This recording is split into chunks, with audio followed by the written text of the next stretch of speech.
Fala, gente, professor Guilherme na área, tudo bem? Satisfação em estarmos aqui reunidos mais uma vez. Tudo bem com vocês? Como é que vocês estão? Tudo de boa? Tudo na paz? Tudo na tranquilidade?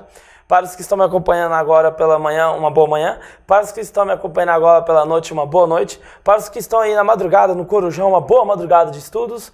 E para aqueles que estão numa tarde tranquila, calorenta, de algum lugar desse Brasil de meu Deus, tenham todos uma excelente tarde. Então, boa manhã, bom dia, boa tarde, excelente tarde, boa noite e boa madrugada. Professor, eu não estou nesses horários, estou aqui no meio do ônibus, eu estou no avião, eu estou em algum lugar estudando, não importa. O importante é que vocês estão aqui comigo, professor Guilherme de História, para nós trabalharmos alguns elementos, porque o seu sucesso, nosso trabalho, sua aprovação, nossa satisfação. Beleza? Galerinha, se vocês olharem bem, procurem lá no nosso caderninho, os últimos encontros que nós tivemos, andamos brincando aí com muita seriedade sobre a história do Brasil. Falamos alguns elementos importantes, como o Brasil no período colonial, como o Brasil no período imperial. Quando eu falo Brasil colonial, eu estou querendo dizer a vocês que é o Brasil ainda antes da vinda da família real, o Brasil no início da sua exploração, o Brasil no século XVII, o Brasil no século XVI e até o Brasil no século XVIII, quando nós vamos conseguir a nossa independência em 1822, ainda no século XIX, ou seja, lá no século XIX.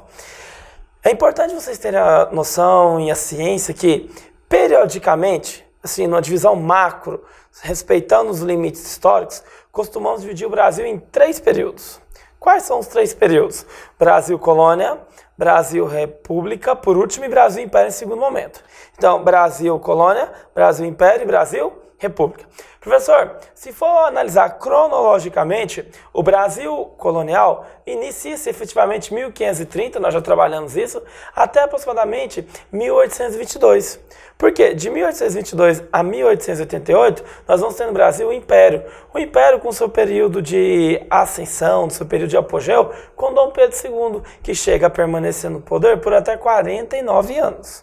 É preciso que vocês tenham isso bem claro e bem explícito, que a história do Brasil ela é composta por um jogo de forças, um jogo de poder em diversas camadas. É o poder econômico, é o poder político, é o poder que mais, gente? Militar, o exército, no caso do fim do Império Início da República, querendo alcançar o poder. São as conjunturas econômicas, desde a primeira Constituição, lá de 1924, a Constituição que a precedeu de 23 da Mandioca. Então, é um jogo, é um aglutinado de poderes. Poder econômico, poder legislativo, poder judiciário, poder político, todos os poderes juntos. Por quê? O poder econômico, o poder de quem tinha maiores condições de ter posses, de ter propriedade e poder participar da vida política. O poder legislativo, quem que vai legislar? Quem que vai governar? Professor, nós vamos ter os intendentes, nós vamos ter os capitães donatários, depois nós vamos ter os presidentes de província. O Brasil passa a ter a nomenclatura Estado apenas com a República. Então nós vamos ter os presidentes de província nomeados pelo imperador, nós vamos ter o poder moderador, o poder que Dom Pedro, o pai e depois o filho, vão usar e vão se configurarem como poder de árbitro da política nacional. Professor, até mesmo o poder judiciário, sim, para nós entendemos como funcionavam as forças jurídicas nesse Brasil recém-emancipado. Se vocês olharem o nosso resuminho, os nossos fichamentos, as nossas aulas, algumas coisas importantes se fazem viáveis nesse momento comentar.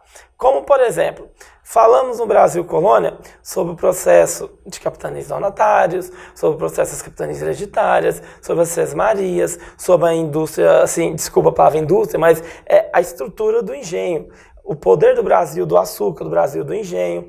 Falamos ainda no período aurífero, áureo, período de exploração, período do ouro, que inicia-se no fim do século XVII e vai ter o esplendor, um apogeu no século XVIII. Então o Brasil possui alguns ciclos econômicos. O ciclo do açúcar, ciclo do ouro. Gente, o ciclo da mineração que vai possibilitar que nós cresçamos para o oeste.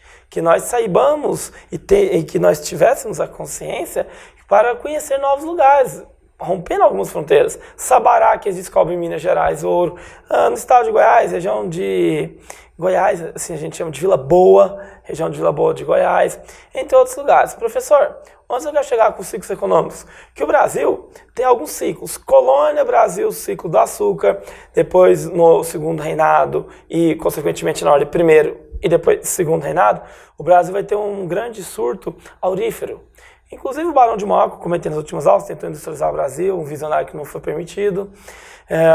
Monarquia, galerinha de Petrópolis, lá do Rio de Janeiro, Poder Real, não permitiu. Então é necessário que vocês entendam que esses ciclos econômicos fizeram o Brasil construindo uma condição econômica. Então eu falei para vocês, o açúcar, depois do período aurífero, principalmente século XVII e século XVIII, muito século XVIII, no final do século XVII eles começam a achar as primeiras minas de ouro, as primeiras jazidas, mas no século XVIII a efetiva exploração. E no século XIX, professor, qual que vai ser a grande economia, qual vai ser o grande ciclo do Brasil? O ciclo do café, que nós chamamos de ouro verde. Mas para entendermos isso primeiro, nós precisamos trazer a vocês o que foi o Brasil República. Responde para mim, o que você lembra do Brasil República lá no seu ensino médio? O que você lembra? Você lembra de alguma coisa? O que você está recordando do Brasil República no ensino médio? Senhor, é quando o Brasil se tornou uma república. Seu Zé, Dona Maria, não faz isso comigo não. Como é que é quando o Brasil se tornou república, gente? Presta atenção, acorda. O Brasil, ele vai ter um processo de amadurecimento. Isso mesmo, amadurecimento político. Esse amadurecimento, gente, permite que o Brasil vá galgando, alcançando novas maturidades no seu processo político, no seu processo judiciário, legislativo e executivo de poderes. Tá claro? Beleza? Então tá. Qual que é a grande característica do segundo reinado? Tô desenhando o que para vocês? Um sorvete para comer? Não, seu Zé da Maria. O Brasil tentou e evitou muitos processos de desfragmentação. O Brasil tentou evitar que se partisse. O Brasil tentou se desfragmentar. E esses processos de evitar por meio do prefeito? Prefeito? Presidente? Por meio de quem, gente? Do imperador, né? Então não tem nem prefeito nem presidente, presta atenção. Então por meio do imperador, por meio do defensor perpétuo do Brasil, título que Dom Pedro II herda do seu pai Dom Pedro I, ele vai tentar evitar que outros exemplos, como a Cisplatina, outros exemplos de rebeliões regenciais, fervam no Brasil e forcem o Brasil a se fragmentar. Então, o grande segredo e a grande virtude de Dom Pedro II é manter o Brasil como uma unidade como um todo. Tá claro? Esse Brasil, ainda no Império, teve no café, no século XIX, uma grande mola motriz da sua economia. Então a economia brasileira no início da República, herdando-se do período imperial, é ainda uma economia baseada no café. O café plantado lá no oeste de São Paulo, o café plantado assim na região oeste viva de São Paulo, com Rio de Janeiro, Espírito Santo, o café que vai ser chamado de ouro verde. Muitos cafeicultores irão participar ativamente da vida política no Brasil.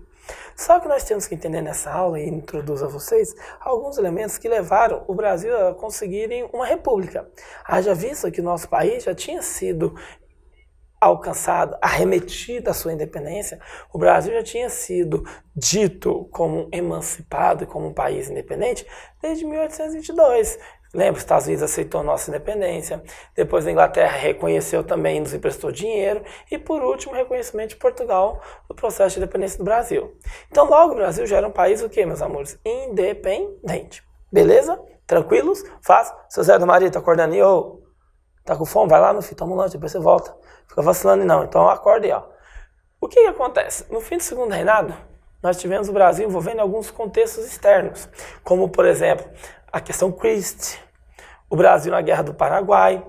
As Forças Armadas do Brasil deslocaram muito, dependeram-se de muita mão de obra para conseguir combater a situação lá na fronteira no Rio do Paraná com os paraguaios, que envolvia não só o Brasil, mas Brasil, Argentina, Uruguai, a região ali do Rio da Prata. Tá fácil para vocês? Então beleza. Continuando, amores, o exército saiu muito fortalecido da Guerra do Paraguai. Então as Forças Armadas do Brasil saíram muito favorecidas e fortalecidas. Não estou falando que tiveram percas de pessoal humano pouca. Não é isso. Eu estou falando saído fortalecido como empresas institucionais, como instituição. Por exemplo, se eu perguntar para vocês sobre o positivismo de Augusto Comte, vocês vão lembrar? É importante. Augusto Comte tem um lema muito necessário e muito recorrente nessas rodas de estudo e de pesquisa, que é o lema ordem e progresso. Isso mesmo, o que eu disse? Ordem e progresso. Professor, o que seria ordem e progresso? Sem ordem social não há progresso cultural, não há progresso técnico, não há progresso enquanto país. Precisava ter um ordenamento para que houvesse um progresso. Então essas duas palavras estão presentes quando eu balanço minha cabeça aqui, até hoje na onde? Na nossa bandeira. Quais palavras? Ordem e progresso. Tá tranquilo? Ordem e progresso. Então esse é um lema positivista. Professor, em que contexto que nós demos o golpe? Em que contexto que aconteceu o golpe da República? A partir do PRP, acompanha aqui comigo no quadro, ó. O Brasil República inicia-se com os famosos republicanos de última hora. Quem eram esses republicanos de última hora? Adivinhem, valendo a pergunta do milhão, um milho grandão. Quem eram os republicanos de última hora? Me ajudem. Quem eram esses republicanos de última hora, amores? Isso mesmo, quem eram? Republicanos de última hora? Os paulistas, que ficaram contrariados com uma situação que eu disse na última aula. Vai lá, um minutinho. Que ficaram contrariados com a situação que eu disse na última aula. O que contrariou esses meninos mimados, desses cafeicultores, desses barões? Que eles ficaram pistolinhas da vida. Que eles ficaram bem assim, estressadinhos. O que aconteceu que tiraram eles do sério?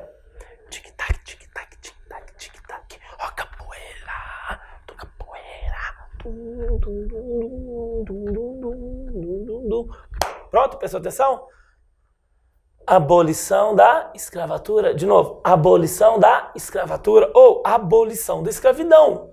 Pensem, Prof. Gui, eu mesmo, com uma grande lavoura cafeira, com aproximadamente 150 escravos, da noite para o dia, a partir da Lei Áurea, nós tivemos o fim da escravidão e o início de outros sistemas de uso de mão de obra. Logo, amores, acabou com a escravidão, nós delimitamos o fim da escravidão. O que ia acontecer com essa galera? Se tornar agora mão de obra assalariada. Ah, professor, vai ganhar pouquinho. Não estou julgando o mérito de ter salários, soldos bem remunerados ou poucamente remunerados. Eu estou dizendo que agora eles não têm mais a condição de escravos. Então, muitos fazendeiros, caparam o gato, picaram a mula, foram para o famoso PRP, Partido Republicano Paulista. De novo, Partido Republicano Paulista, que aglutinava, que juntava todo mundo para demonstrar o interesse da elite cafeeira em romper com as ainda amarras, com as algemas, quebrar aqui com as correntes que estavam nos prendendo ao Brasil Imperial. Precisávamos, nesse momento, meus amores, uma nova ordem. E adivinha, quem que vai defender o interesse do Brasil? Sentido, senhores. Quem que vai fazer a proteção do nosso país? As Forças Armadas. Principalmente as Forças Armadas lá de Duque de Caxias, o Exército, que não coincidentemente, não por acaso, tinham no lema positivista Ordem e Progresso de Augusto Conte uma de suas principais marcas, uma de suas principais bandeiras. Então, estamos olhando aqui com o professor, Prof. Gui, professor de História, né? Brasil República, republicanos de última hora. É uma questãozinha que recorrentemente é cobrada sobre a transição do Império para a República, ou seja, transição do período imperial para o período o quê, gente? Republicano. É preciso que vocês entendam que nós tivemos uma concentração de poder muito grande nas mãos do imperador. Então, o poder moderador, gente, era nada mais nada menos que o poder do imperador. Teria como fazer alguma coisa para mudar isso? Não, então sai do Brasil, vai morar na América Hispânica, que é os países colonizados pela Espanha que possuem o domínio da língua espanhola. Fácil ou difícil? Ok?